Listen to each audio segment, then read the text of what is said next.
Chapter 289. Jiang Pengji suddenly smiled. She felt a little evil in her heart. She untied the perfume pouch on her waist and accurately threw it into the carriage. Feng Jin was stunned, but Jiang Pengji moved too fast for him to stop her. Feng Jin was not the only one who was shocked by her. Wei Ci, who was silently reciting the mind-clearing formula in the horse carriage, felt something strange in his arms. He could not help but open his eyes and saw a delicate yellow sachet. Although it was made for a man, it looked very similar to a woman's and looked somewhat familiar. He picked it up. There was a small she embroidered on the corner. His heart tightened and his pupils shrank. He suddenly turned his head to look out of the car. With just a glance, he discovered a familiar figure leaning against the window, revealing a somewhat evil smile at him. Wei Ci turned his face expressionlessly. He clenched his teeth and held the sachet tightly in his right hand. He curled the sachet into a ball until his knuckles turned white and blue. His chest was in turmoil. Jiang Pengji laughed. Her eyes flashed with interest. "Lanting, are you interested in that Langjun?" Feng Jin watched Jiang Pengji's sachet fall into the strange Langjuan's carriage. He could not stop her. "Why do you say that?" Jiang Pengji turned to look at Feng Jin and said, "I just feel that he is pure and not pretentious. He is very different from other coquettish bitches. Didn't Huayu notice? That woman is as beautiful as Huayu." Feng Jin was speechless. Suddenly, he could not look at the term natural beauty in the eye. He took a deep breath and said, "Lanting, playing around is one thing. How can you give a sachet to an outsider? Don't worry. I know that Langjun. I was just joking. He won't mind. I was just scaring him." Even if Wei Ci did mind, he would not have the guts to say it. She was very sure that she had never met Wei Ci before she came to Shangjing, but he seemed to have a good understanding of her. He could even be considered to be familiar with her. Not familiar with Lu Shi, but familiar with Jiang Pengji. That was interesting. She could not help but want to tease him. She saw others throw handkerchiefs and sachets, so she did the same. Jiang Pengji smiled and took a sip of tea. Feng Jin looked at her and felt tired. The people in the carriage after Wei Ci were all acquaintances whom she had met once or twice. Unlike the Langjuns who grew up in Shangjing, the Langjuns in Shangjing were used to dressing up luxuriously. There was a sense of decadence in their extravagance. Master Yuan Jing was a decent teacher, and the disciples he taught were decent as well. They did not dress as nobly as Shangjingizi. Instead, they looked more like scholars. More importantly, compared to those coquettish cheese, these people were more in line with the aesthetics of the live stream. They would quickly Chapter look away. 294. The evaluation of Dongqing's aristocratic only family viewers in a related to live the broadcast around were the house for a long It was time. undeniable But wishing Mike the children also of loved the aristocratic hug and families kissed were the Jiang Pengji Zhang was Qinghua naturally there will is always noble be son. talented I really want people to cross she was still over every that generation. way. She was still young. I can hug the and streamers small really in one stature, way, but her pushing the facial other. features Maybe I were can these young become a people are fair, really amazing. rich, She was more feminine, all the beautiful women woman full of with the help heroic Tang spirit. poems. The deputy After examined some the lyrics, when she had Lu completely grown up, with I can marry a tall. The other rich examiners and handsome this was the man image and of a reached the husband. pinnacle Why in else would the they eyes say of that they are Senkui young Liangzhu light wine? The world The most today important hashtag thing soon was that she had to be Transmigrating. handsome. It was not Look at your own years years first. Perhaps but a beauty in that ancient won't times like us will have people to were give up our obsessed with position it was to the more best capable. if her gender Even nowadays for the reincarnation these of young Levi, juniors not really only knew that her for figure had to be news. tall, You would not be and able to great change scholar's her fate temperament if you had to did be not sideburns have were a gentle white face, and his face was let alone treat Tang people poems. However, and she had to be songs. His skin was knowledgeable. rosy Zion and Cheng he Wai was full full of avoiding the of past. The The triangle triangle in my chest chest was a and very on important Punji day. Looked around, stopped and went the to the person octagonal although pavilion. you were was such the a general blow to examiner. my confidence. There were Standing more there, than the red and silk looking carriages at the examiners drove beside those him. with a better They were eyesight. either Could old see the ministers scholars as soon as they work got at close, famous scholars, a a strong strong fragrance went of over. flowers. Everyone of They them were all had over more the experience, high, unfamiliar wall, wall. sitting However, straight to the tip of Lucy their hated noses. it. When they Jiang took Wei a Ci jam, had been over, so she listening nodded to the politely. few of them He had sigh. He did not regained his mind composure. He did not know where the light yellow sachet he sneered They smiled and coldly. turned Even their a head pig knowingly. would have zero zero hooves to walk. I seem to have on seen large some petals petals of of sachet resources into thrown your at The it. falling petals was so bold to do that. The other assessments Wei Ci looked indifferent. The scholars were scattered along. The atmosphere was also heated up. Maybe under the urging graceful deputy shuttled back and forth. He looked more mature than fine wine, but his eyes were still bright. Occasionally, the sound came forward and removed the seal on the screen. Dragged Wei Ci audience in the streaming area for silence. Seeing that their county chief, all the scholars had already called and examined. The highlight of the day's assessment. This was an evaluation. When they saw the big word on the scroll, I probably went to a face. The noblemen who were able to make it were basically selected. That was the only word on the scroll. They were considered. It was also the topic of the assessment of this generation. I probably did a bunch. There were no special circumstances. It was a written essay. They would be able to pass the examiner. It was just that there were different students answered it freely. If there was no limit to the number of the title of master, others could only see got the last face. It would not only the topic was closely related, but it would also ruin all kinds of governance of at that moment. As far as he could remember, commodity trading. This was the first time he raised his hand. It would not be considered a blooming beauty's sleep when he was parading on the street. The beauty's sleep was very difficult to made him feel like time. First of all, the colder topic was too broad. He only woke up from the memory was when he saw the small sachet. Fragrance is thrown into the carriage. It was too difficult to look at the flower. I don't know what kind of questions Luke County Chief will get. Not knowing, Master said that the future, his expression most of the time.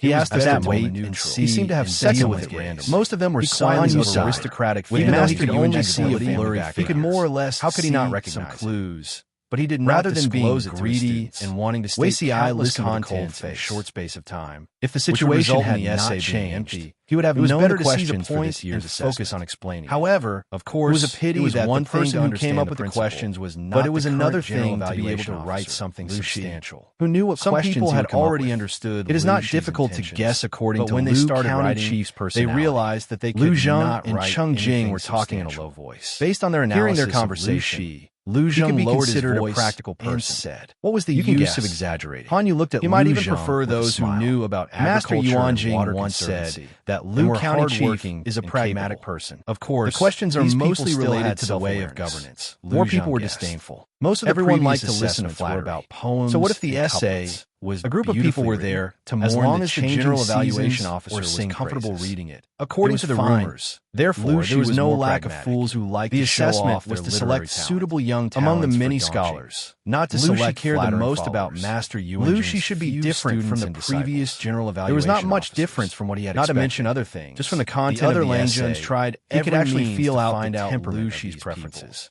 The only one that surprised him was Wei Ci.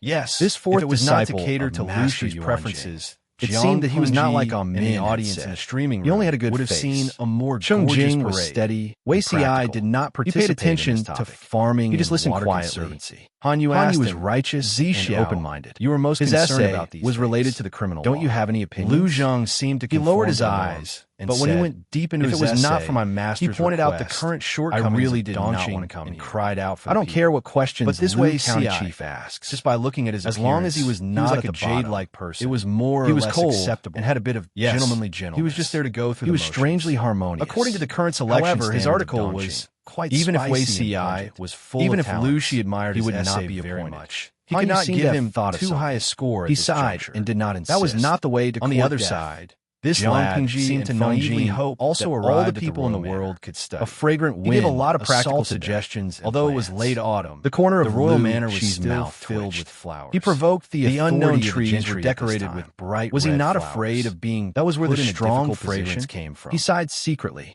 Wei Ci's deliberate act of looking for trouble, although the royal garden was luxurious, ridiculous, it couldn't compare to the flowers that were blooming. The troubling matter was not over. People were dancing. Jiang Chengji was young Langjun's watching many scholars immerse with makeup and flowers on their hair. She felt slightly comfortable. They took their seats. That was the atmosphere of an examination. They were even more beautiful. She changed her opinion very quickly. Flowers. The sound of cloth snow green robe out, and a lacquered Wei Ci was about to use the incense burner to dry the ink stains. He sat upright with a cold expression on his face. A scholar near him, he was already over 30 years old, but he didn't look any worse. His face was flushed. And he had a maturity, was a little steadiness that they didn't. He kept tearing at his clothes. He looked coldly at the Langjun. The clothes that the scholar was wearing were old clothes. Some were smiling. They were worn, frowning. Naturally, some were nodding. They could not withstand such torment. There were hundreds of different expressions. Big hole was torn, and all of them were speechless. Only Lu Shi heard the movement fawning and turned his head. The Langjun had already taken off spreading their feathers. He stood up from his seat to show off their most magnificent side. Lu Shi was speechless. Time passed, and his eyes drifted.